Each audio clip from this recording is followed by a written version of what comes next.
Trip Show. Yo, this is Test One. Yeah, this is Smooth Jilla. Smooth G, aka the General. This is Norberline May. And you tuned in to G.F.G TV. And you tuned in to G.F.G TV. General, and we rocking with G.F.G TV, my boys. West. And you're watching G.F.G TV.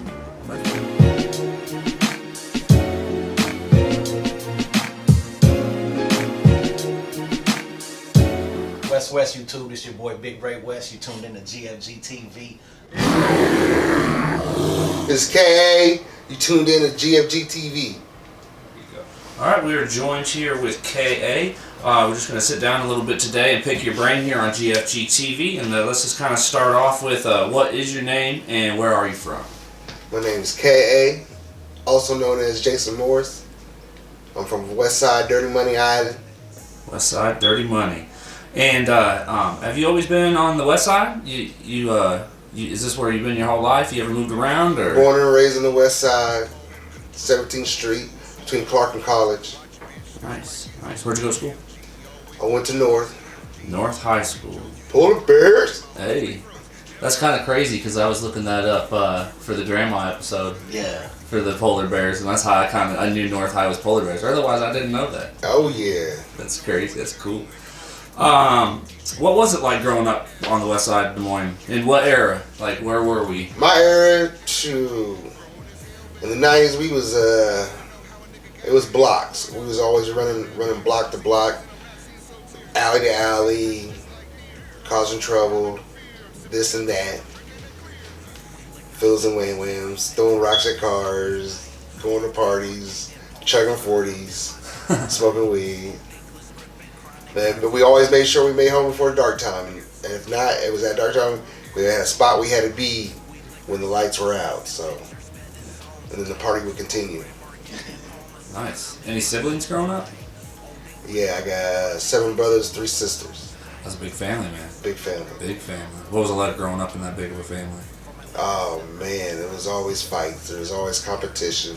There was always then inside family. Then it'll be outside. Then that's how we warm up is amongst each other to go out and battle other families. So, your parents, what did they do for a living? My parents were entrepreneurs, owner of Morris Hauling, Black Lightning, from I'd say 85-ish, 85, 84-ish till 2001, 2002. Nice. And so was that your dad ran that? My dad and my mom ran that. Keith W. Morris and Ida Denise Morris. So it was a hauling company? It was a hauling company. And so they both drivers? Yes, they were both drivers. That's cool. They both had trucks, had fleets, have 4 trucks. Nice. And was that like a local haul thing? That was a local hauling and hauling for John R. Grubb, which is a family member to Stephen R. Grubb, who owns North High Polar Bears. That's crazy. That's cool. A little bit of history there. Kind of wraps all back in. So, 80s, 90s, we're on West Side, parents, entrepreneurs doing their thing. So, what were you doing? How'd you feel your time in? Did you have any gang activity around those times when you were growing up, or? Hidden with a father like mine who was an army dude. It's kind of hidden, but it was most definitely gang activity on the side outside class. So is that like was school like your time? Like, is that how you kind of would intertwine those in away from the eye of your father? Oh yeah. Yeah. So that was your time to associate. Yeah. Did that lead you to sports, or? Yep, that was always sports. Given my father was a coach for my older brother's baseball team, and then they were training me for baseball, football, wrestling, and all that. And so it's a big sports family. Nice. So. And karate. Karate. Yeah, you gotta explain a little bit more on that one. Oh yeah. The whole family was into karate. It was in the 70s, Bruce Lee era, everything. Everybody was into teaching everybody karate, so the family was wild. That's awesome. Yep. Explains the fighting. It was sparring, wasn't Oh it? yeah, I had brothers who went to karate. I have not attended myself, but I've been trained underneath them. They are trained with, I don't know what, there's Kim's Academy. Kim's? Yeah. That's cool. That is awesome. So what's a typical weekend like for you as a teenager? Typical weekend is running the streets, probably headed on each block. Each block had a section. Each block from Mount Damon to Washington to Jefferson and et cetera, et cetera. They had each house. They had a couple houses here had like bootleg joints. A couple houses over there had bootleg joints. Go party over here. Go party over there. So yeah, that's how typical teenage, and you're all kind of supervised throughout yourself as kids and adults that are older than your teenagers who can stay out that late who are supposed to be watching you. So what were some popular drugs during that time? It was just Reggie weed. That was about the thing. May get some K-Town in every now and then. Dro was probably not even, if it didn't know about it. You know what I'm saying? It was just some good weed we called back in the day. Yeah, that's that Mexican red hair. That's Yeah. what we call it. That Mexican red hair. You see the red hairs on it? Acapulco Gold, yeah, all that. Yeah. You'd have to throw a name on it, try to get it sold. Man, I remember running across some stuff had more seeds than It was weight. dead. It had seeds or it didn't. Yeah. Break the bud open. Yeah. Seeds everywhere. Yeah, that's half your day right there. Yeah. Picking seeds out. So, sports, family, karate. I mean, it seems like you had a very busy upbringing. How did you get into music? My cousin Timothy Jenkins, because his brother was Kaiser, was rapping, and we met over at my stepmom's house. It's a big family. We got 7 brothers, 3 sisters, and got 3 different baby mamas.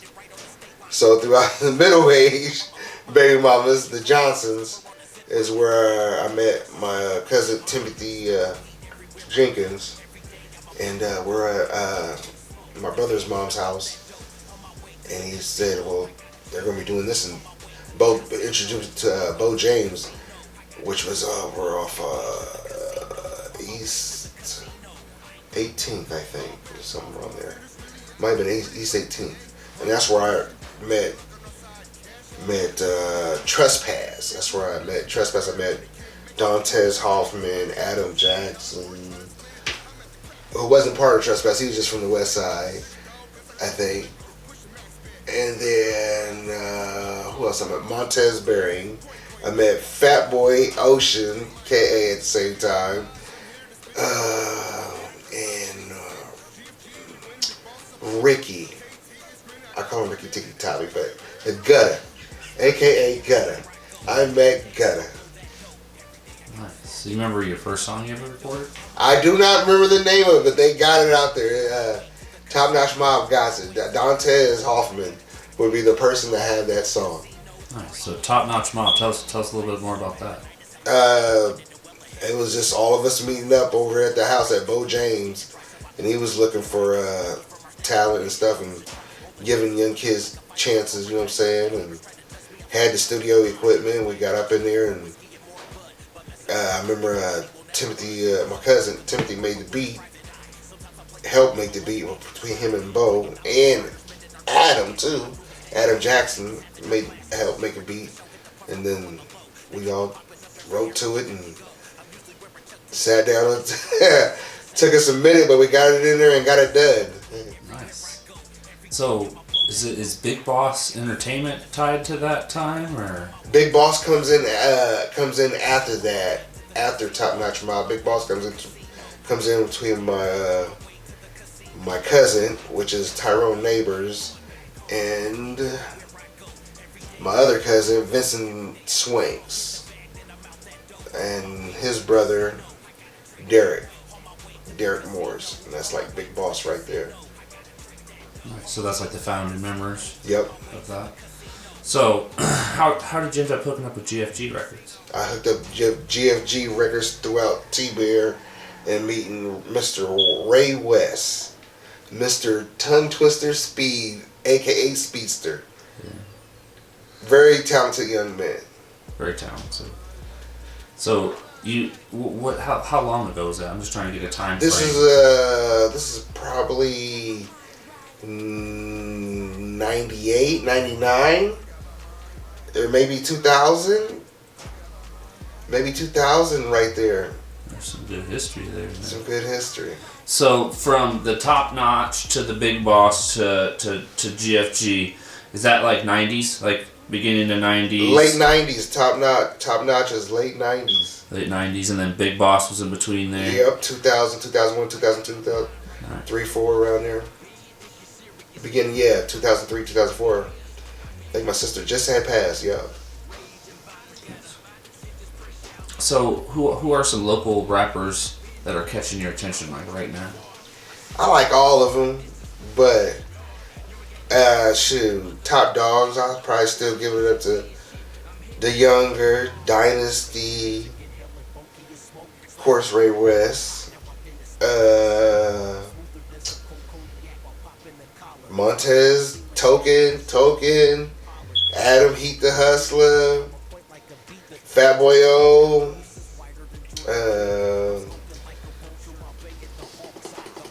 Cortez Miller, of course, is right up in there.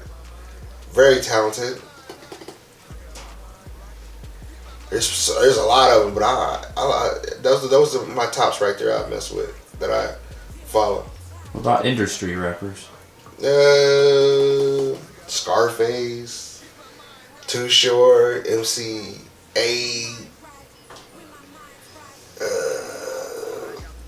Scarface, Be Legit, E40, Twister, throw him up in there. Tech 9, oh, gotta love Tech 9. As much love he showed for Iowa, so I know I'm a nice Tech 9 fan a little bit. That's throughout Ray West. There's plenty more. How about let's talk about the Hogs album. Hogs album's gonna come out, I wanna say, try to have it done, Drake Relays 2021. See how this COVID stuff acts, and then bring it out to 2021 during Relays. So who is it? Tell us about the album. It's Fatboy Ocean and K.A. me. Nice. So you guys, is this going to be a full length, or is this EP, or you guys doing a full length album? I would probably just do a little EP start off with. Okay. And this is like the start of a group type deal? Oh yeah, it's always been a group. We ain't never had time, family situations he's doing and what I'm doing. I moved away for a minute, moved to Houston, came back. Nice. And that's something you guys are currently working on right now? Yes, we have probably 4 or 5 finished songs. We need about like 2 or 3 more. Nice. All right, so be on the lookout for that one. You know, speaking of recording and stuff, do you have a favorite song you recorded or maybe featured on? My favorite song would probably be my baby.